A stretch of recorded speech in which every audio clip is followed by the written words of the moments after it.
memperkukuh sektor-sektor tumpuan dan memudah akses perniagaan. Strategi pertama adalah untuk memacu pelaburan. Bagi membantu syarikat-syarikat tempatan mendempani cabaran masa hadapan, kerajaan akan bertindak sebagai pemudah cara dalam menyediakan akses kepada dana pelaburan, termasuk menambah baik persekitaran perniagaan. Bagi setiap cabaran yang dihadapi, akan berbangkitnya peluang. Dalam konteks COVID-19, walaupun perniagaan terkesan, namun ada sektor industri yang masih tumbuh pesat seperti peralatan perubatan, e-commerce dan penghantaraan serta teknologi pendidikan. Senario ini, di samping pergelutan perdagangan dunia, mewujudkan peluang bagi Malaysia untuk mengambil kesempatan menarik syarikat, pelaburan serta peluang ekonomi baharu.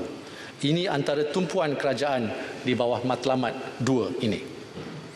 Untuk itu, RM1 bilion disediakan sebagai pakej galakan pelaburan berteknologi dan nilai tambah tinggi. Dana ini antaranya bertujuan menyokong pelaburan R&D dalam bidang aero angkasa serta kluster elektronik di kawasan perindustrian Batu Kawan Pulau Pinang dan Kulim, Kedah. Sebagai tambahan, dana teknologi tinggi bernilai RM500 juta akan disediakan oleh Bank Negara Malaysia bagi menyokong syarikat sektor teknologi tinggi dan berinovasi.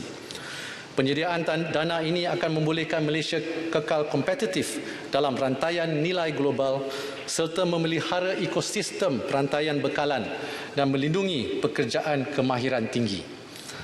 Kerajaan komited menjadikan Malaysia sebagai destinasi aktiviti perkhidmatan bernilai tinggi. Sehubungan itu, inisiatif berikut akan dilaksanakan. Pertama, melonggarkan syarat galakan cukai untuk hub prinsipal dan melanjutkannya sehingga 31 Disember 2022. Kedua, pengenaan kadar cukai bagi penubuhan Global Trading Center pada kadar konsesi 10% bagi tempoh 5 tahun dan boleh diperbaharui bagi tempoh 5 tahun lagi. Ketiga, menaikkan had nilai jualan bagi aktiviti tambah nilai dan aktiviti tambahan yang dijalankan di zon perindustrian bebas dan gudang pergilangan berlesen daripada 10% kepada 40% daripada nilai jualan tahunan. Dan keempat, melanjutkan layanan kadar cukai pendapatan istimewa pada kadar rata 15% untuk tempoh 5 tahun kepada individu bukan warga negara yang memegang jawatan utama bagi pelaburan baharu strategik oleh syarikat yang memindahkan operasi ke Malaysia.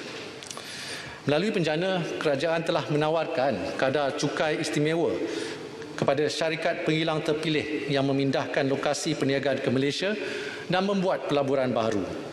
Sukacita dimaklumkan, permohonan untuk insentif tersebut akan dilanjutkan selama 1 tahun lagi sehingga 31 Disember 2022.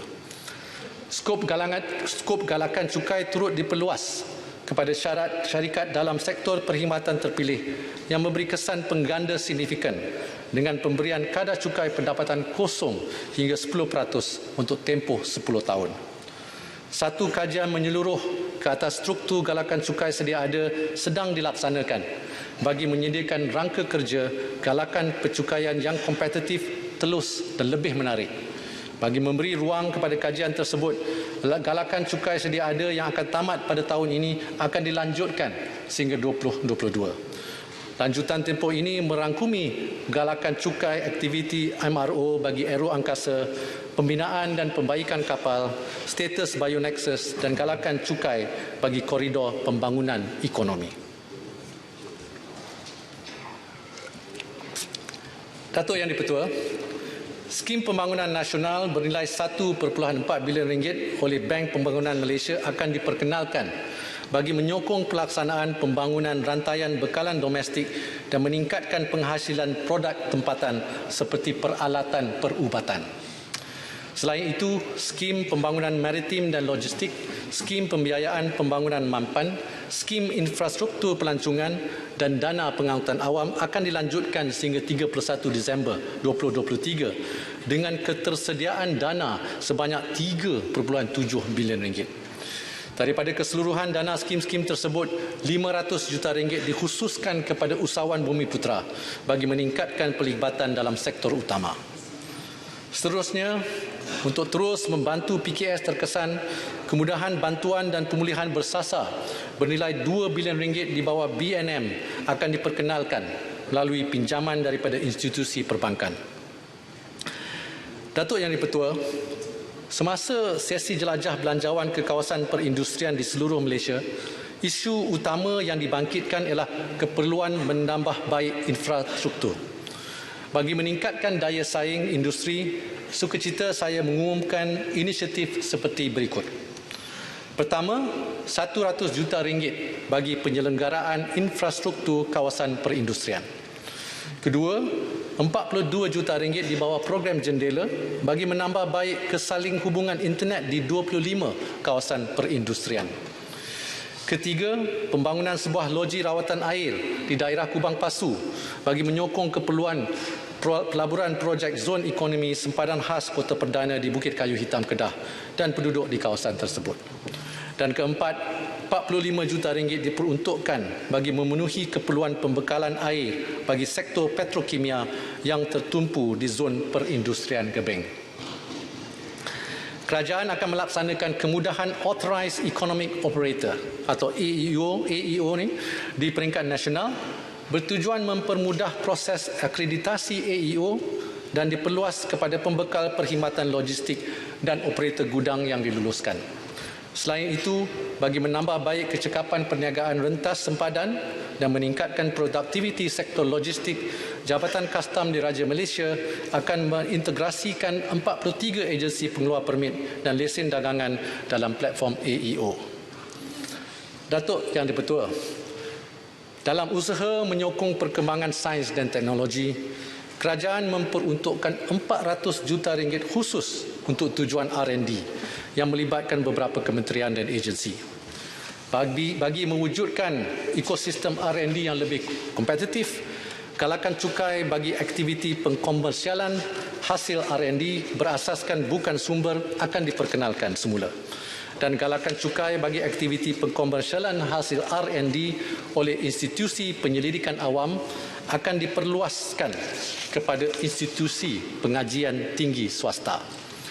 Selanjutnya, 20 juta ringgit akan disediakan bagi program Malaysia Talympics dan Science Space bertujuan mewujudkan kepakaran dalam bidang kecerdasan buatan dan AI dan robotik dalam golongan belia. Datuk Yang di-Pertua, kerajaan akan memperuntukkan 100 juta ringgit daripada langganan sukuk prihatin untuk menjalankan penyelidikan berkaitan penyakit berjangkit, merangkumi pembangunan vaksin serta kajian rawatan dan diagnostik. Selanjutnya, sukacita saya maklumkan bahawa 4 syarikat sarung tangan utama, Top Glove, Hartalega, Supermax dan Kosan telah menyatakan komitmen untuk menyumbang 400 juta ringgit untuk memerangi COVID-19, termasuk menampung sebahagian kos vaksin COVID-19 dan kos perbelanjaan peralatan kesihatan. Kerajaan amat menghargai komitmen sektor swasta, NGO dan individu yang sama-sama menyumbang dalam usaha ini. Datuk Yang di-Pertua, bagi menggalakkan penghasilan dan pembelian produk buatan tempatan, beberapa inisiatif akan dilaksanakan seperti berikut. Pertama, 25 juta ringgit bagi program pembangunan franchise mikro dan franchise mampu milik serta program beli barangan buatan Malaysia.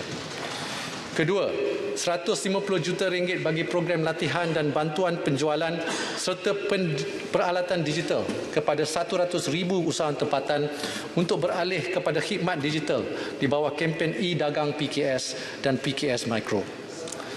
Ketiga, 150 juta ringgit bagi inisiatif Shop Malaysia Online melalui usaha sama dengan platform e-commerce utama untuk menggalakkan perbelanjaan secara talian yang akan turut memanfaatkan 500,000 usahawan tempatan termasuk pengusaha produk halal dan kraf tangan. Dan keempat, 35 juta ringgit bagi mempromosi barangan dan perkhidmatan keluaran Malaysia di bawah misi perdagangan dan pelaburan. Selain itu, bagi memastikan Malaysia menjadi tumpuan pelaburan, terutamanya dalam pengeluaran vaksin dan peranti perubatan dalam negara, kerajaan akan memperkasa program perjanjian offtake Kementerian Kesihatan untuk menarik pelaburan ke negara ini dan potensi pengeluaran ubat dan vaksin pada masa hadapan. Sebagai tambahan, bagi menggalakkan syarikat pengeluar produk farmaceutical termasuk vaksin khususnya vaksin COVID-19 untuk melabur di Malaysia, pemberian galakan kadar cukai pendapatan antara 0 hingga 10% untuk 10 tahun pertama. Datuk Yang di-Pertua, strategi kedua adalah untuk memperkukuh sektor-sektor tumpuan. Pada tahun 2019, sektor pertanian menyumbang 7.1% daripada KDNK. Tatkala sektor-sektor lain mencatatkan penguncupan ekoran pandemik COVID-19, sektor pertanian diunjurkan terus berkembang pada 4.7% daripada KDNK tahun hadapan. Sehubungan itu, bagi tahun 2021, beberapa inisiatif utama bagi sektor pertanian dan industri makanan akan dilaksanakan, antaranya seperti berikut.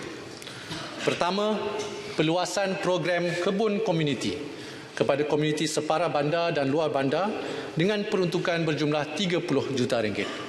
Program ini menyediakan peralatan seperti kit fertigasi dan media tanaman bernilai sehingga RM500 setiap individu atau RM50,000 setiap komuniti yang bakal memanfaatkan 60,000 peserta. Kedua, pelaksanaan projek pertanian organik di peringkat komuniti dengan peruntukan RM50 juta dan dijangka memanfaatkan 1,000 komuniti. Ketiga, pelaksanaan program ladang e-satellite dengan peruntukan RM10 juta secara geran padanan sehingga RM30,000 kepada setiap pertubuhan peladang kawasan PPK bagi tujuan pembelian peralatan pertanian berasaskan Internet of Things termasuk drone. Program ini dijangka memanfaatkan lebih 300 PPK dengan keahlian hampir 1 juta petani dan peladang. Keempat, pembiayaan di bawah program pemodenan vessel dan mekanisasi tangkapan sehingga RM5 juta pada kadar 3.5% bagi tempoh 10 tahun kepada nelayan zon A dan B untuk menaik taraf peralatan pukat dan bot. Bagi tujuan ini, sebanyak RM150 juta disediakan melalui Agrobank.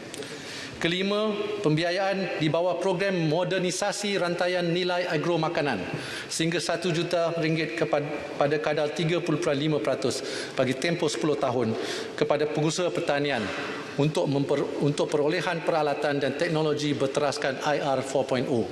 Bagi tujuan ini, sebanyak RM60 juta disediakan Agrobank. Keenam, pelaksanaan program pengembangan aquakultur dengan peruntukan RM10 juta secara geran padanan sehingga RM20,000 kepada pengusaha mikro untuk membeli peralatan bagi mengembangkan ternakan aquakultur bernilai tinggi seperti udang kara dan ikan kerapu.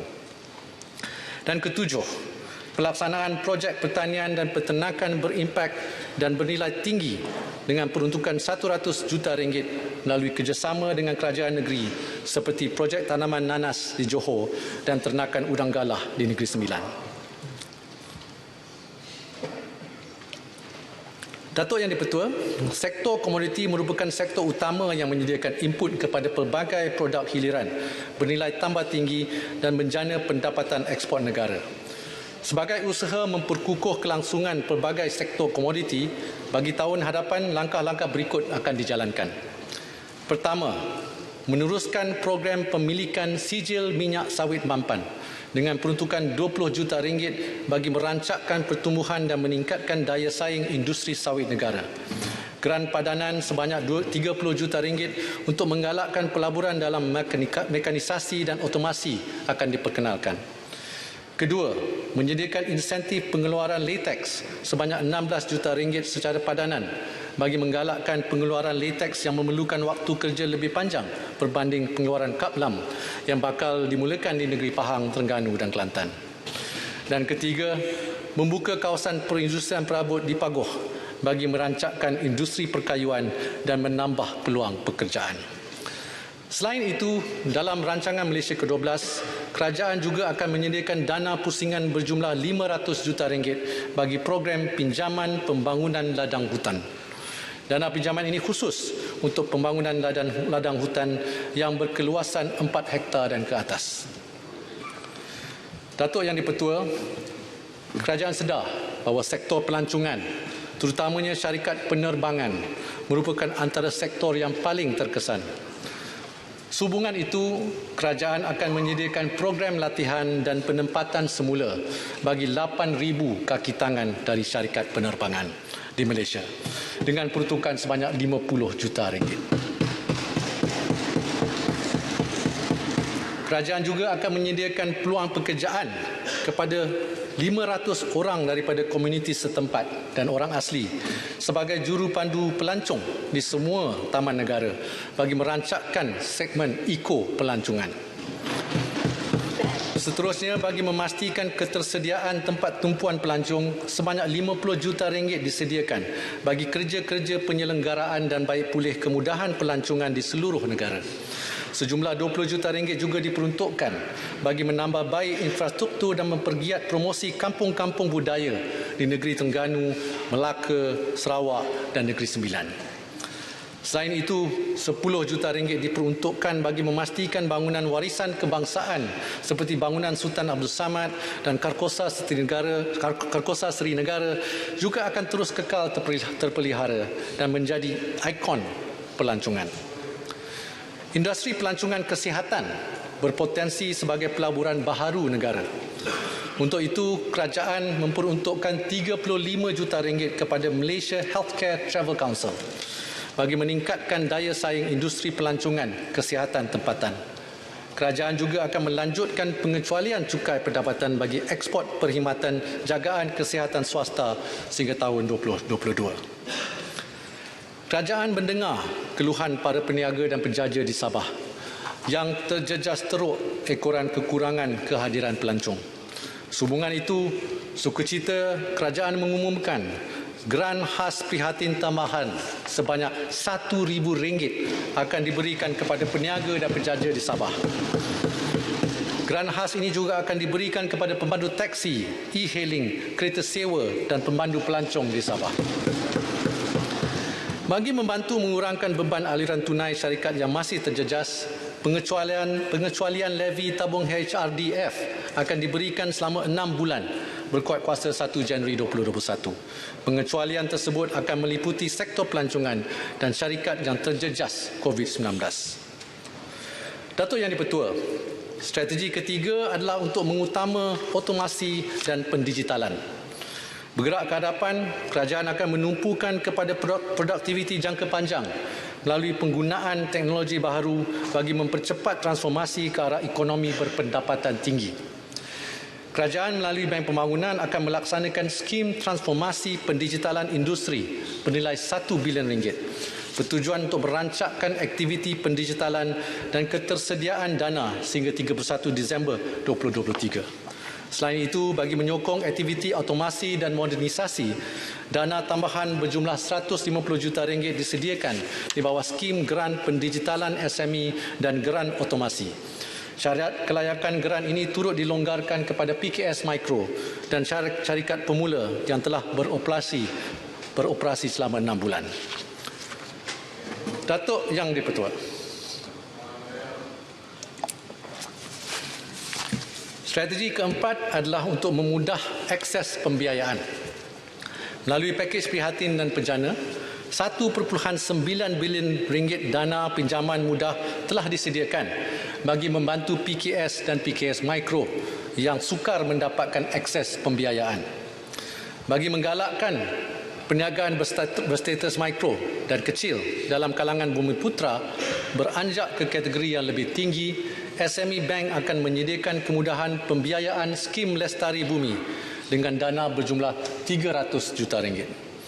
Bagi membantu kewangan PKS yang berurusan dalam pembekalan kepada kerajaan atau JLC, kerajaan akan memperkenalkan platform pembayaran digital rantaian bekalan nasional ataupun National Supply Chain Finance Platform. Platform yang diberi nama Jana Niaga. Ini akan memanfaatkan PKS yang mengalami masalah aliran tunai disebabkan tempoh pembayaran invoice yang lama dan membantu PKS untuk mendapat pinjaman daripada institusi kewangan. Platform Jana Niaga akan diterajui oleh Exim Bank dengan pelibatan beberapa institusi kewangan. RM300 juta disediakan oleh Exim Bank untuk menggerakkan jana niaga. Pada masa ini, jana niaga akan dilaksanakan bersama Petronas dan Telekom Malaysia. Ia akan diperluas kepada GLC lain, kementerian dan agensi-agensi kerajaan pada masa depan. Pembiayaan secara peer-to-peer atau P2P di bawah seliaan Suruhanjaya Security merupakan antara inovasi kewangan alternatif yang telah menjana pembiayaan melebihi RM900 juta kepada PKS. Bagi menyokong platform P2P, terutamanya yang berasaskan pembiayaan invoice, RM50 juta akan diperuntukkan secara pelaburan padanan. Seterusnya, pembiayaan kredit mikro bernilai hampir RM1.2 bilion disediakan melalui Tekun, PUNB, Agrobank, BSN dan institusi kewangan lain. Ini termasuk tambahan sebanyak RM110 juta kepada Micro Enterprises Facility di bawah Bank Negara Malaysia bagi menggalakkan aktiviti keusahawanan dan kalangan pekerja gig dan yang bekerja sendiri serta menyokong pelaksanaan program iTekat. Program iTekat yang telah dilancarkan pada Mei 2020 dengan menggabungkan pembiayaan sosial dan pembiayaan mikro akan memperkasa usahawan mikro dari segmen B40 untuk menjana pendapatan lestari. Program iTekat akan diperluas dengan penyertaan institusi kewangan tambahan dan kerjasama dengan lebih banyak pihak berkuasa agama negeri dan rakan pelaksanaan pada tahun 2021. Melalui PUNB pula, RM230 juta disediakan sebagai pembiayaan kepada PKS bagi perbelanjaan modal kerja, peningkatan sistem otomasi dan peralatan serta perbelanjaan berkaitan pelaksanaan pematuhan SOP COVID-19. Datuk Yang di-Pertua, setakat ini sebanyak RM20 bilion jaminan telah diberikan di bawah syarikat jaminan pembiayaan perniagaan. Sukacita kerajaan akan meningkatkan jaminan sehingga RM10 bilion lagi dengan RM2 bilion diperuntukkan khusus kepada usahawan Bumiputera. Untuk syarikat korporat yang terlibat dalam industri berkemahiran tinggi seperti minyak dan gas dan aero angkasa, jaminan bernilai RM3 bilion dikhususkan di bawah skim jaminan prihatin dana jamin. Skim ini akan dilanjutkan sehingga tahun 2021 dengan terma dan syarat yang ditambah baik. Bagi menggalakkan aktiviti pemberian kredit yang teratur dan meningkatkan perlindungan pengguna, Akta Kredit Pengguna akan digubal. Akta ini menyediakan kerangka awal kawal selia aktiviti berkaitan pemberian kredit pengguna dan memperkukuh penyeliaan ke atas penyedia kredit bukan bank yang masa ini tidak diselia.